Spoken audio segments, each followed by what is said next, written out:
Hey everyone, this is Kevin the Entrepreneur. And the Uber Arizona self-driving car crash is the gift that keeps on giving. Not only for this channel, but for the drivers. I mean, you have no idea what a gift Uber has given drivers, how much this is going to make your case all the stronger when it is time to eventually start seriously protesting and getting the media involved. This story is going to do way more to support your argument than not. Now, granted, we also had that situation where the Uber driver, drove down the staircase. That was funny for all the wrong reasons, but for the time being, still talking about the driverless car because Uber they kept claiming all this time, oh, our machines are safer, our machines are safer. We will not make the dumb mistakes that human drivers make. And human drivers do make mistakes. As evidenced by the guy who drove down the stairs. I really should just make a video on that one because it really was a funny story. But some new information has come to light that Uber might have actually turned off key safety features in their self-driving car. And if this turns out to be confirmed and true, oh boy, our head's going to roll.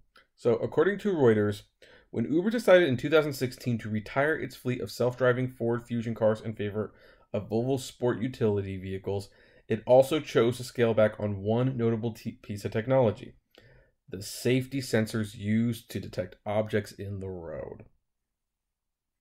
I mean, seriously, you can't even make this up. It's as if someone wrote a parody of a business documentary. It really is. That decision resulted in a self-driving vehicle with more blind spots than its own earlier generation of autonomous cars, as well as those of its rivals, according to interviews with 5 former employees and 4 industry experts who spoke for the first time about Uber's technology switch. Driverless cars are supposed to avoid accidents with LiDAR, which uses laser light pulses to detect hazards on the road, and other sensors such as radar and cameras. The new Uber driverless vehicle is armed with only one roof-mounted LiDAR sensor compared with 7 LiDAR units on the older Ford Fusion models Uber employed, according to diagrams prepared by Uber. Oh god, this company's screwed.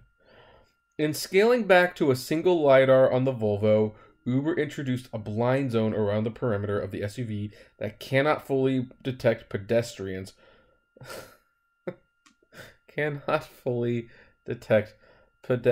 Well, I'm glad we got that confirmed. Seems like avoiding pedestrians would be a pretty important feature to have in your self-driving car. According to interviews with former employees and Rajkumar, I hope that's right, the head of Carnegie Mellon University's Transportation Center, who has been working on self-driving technology for over a decade. The LiDAR system made up by Velodyne, one of the top suppliers of sensors for self-driving vehicles, sees objects in a 360-degree circle around the car, but has a narrow vertical range that prevents it from detecting obstacles low to the ground, according to information on Velodyne's website, as well as former employees who operated the Uber SUVs. Autonomous vehicles operated by rivals Waymo, Alphabet Inc.'s self-driving vehicle unit have 6 LiDAR sensors, while General Motors' vehicle contains 5, according to information from the companies. So, Uber says 1, Waymo has 6, General Motors has 5. Yeah, I guess the Uber self-driving cars were way behind from everyone else. Uber declined to comment on its decision to reduce its LiDAR count. Of course they would deny. Yeah, Uber's not going to be saying much about this accident other than we feel sorry for the victims and their families, their thoughts, we're cooperating with the authorities, because guess what?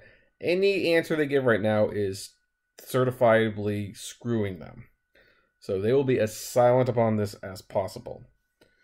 In a statement late Tuesday, an Uber spokesperson said, "We believe that technology has the power to make transportation safer than ever before and recognize our responsibility to contribute to safety in our communities.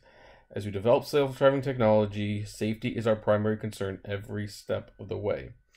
Uber referred questions on the blind spot to Velodyne. Velodyne acknowledged that with the rooftop LiDAR, there is roughly a 3-meter blind spot around a vehicle, saying that more sensors are necessary. Quote, "If you're going to avoid pedestrians, You're going to need to have a side LiDAR to see those pedestrians and avoid them, especially at night, Marta Hall, President and Chief Business Development Officer at Velodyne, told Reuters. The safety of Uber self-driving car program is under intense scrutiny since, yeah, that one was killed. The precise cause of Arizona accident are not yet known.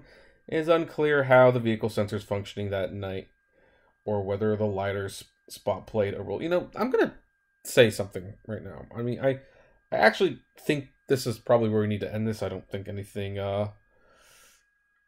earlier Fusion cars that they used had 7 LiDARs. So, okay, that's interesting. But let's just... You know, the more I read about this, not only the worse Uber looks, but the worse the police who said, oh, this is likely not Uber's fault, are starting to look. It's pretty apparent that it is Uber's fault. They had a driver asleep at the wheel. They had a car that hit a woman. They cut corners on the sensors and the lasers. They turned off the safety mechanism. I mean, I don't know. The police are starting to look truly incompetent in this, that they even decided to have a primary junction. And by the way, a lot of YouTubers looked at that primary police report where they said, yeah, Uber's likely not at fault. And they said, well, I guess everything's going to be okay. Uber's going to go on as usual. And it's like, no. That actually ended up being far from the truth. Uber looks worse on this every single day.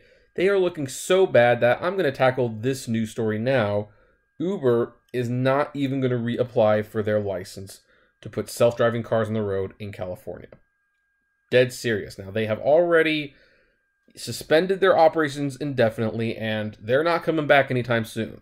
No, they are not. I mean, I think that those people who are saying, oh, this will only slow them down, it won't completely get rid of them. I mean, yeah, you're right, but what does slow down look like? I think it's going to be more than a couple of weeks, and it might even be several months at the very least. It could very well be several months, maybe even a year or two before they are actually back on the road.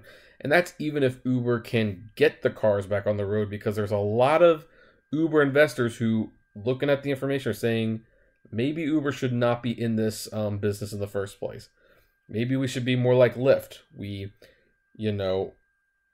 How does Lyft do it? They rent out their service to other car makers. They don't have their own.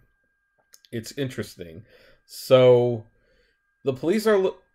And by the way, if they do want to reapply for a California license to put the self-driving cars on the road, and any other state, they now have to officially answer for this crash, which might be the reason they're not even bothering to renew it right now, because they don't have any answers. Or maybe they do, and they don't want to share those answers. They want to see what they can get away with in court first.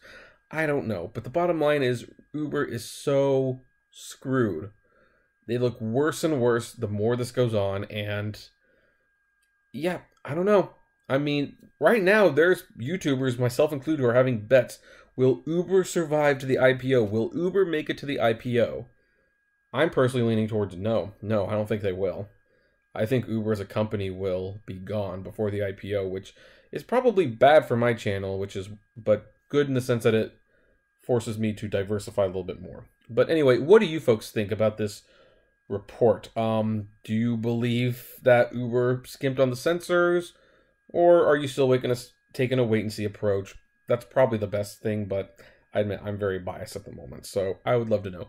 Comment below, like, favorite, share, subscribe. If you enjoy the videos I make, consider becoming a patron member for $1 a month. And I'll see you on the Daily Ride Show. Please flame responsibly. Have a good one.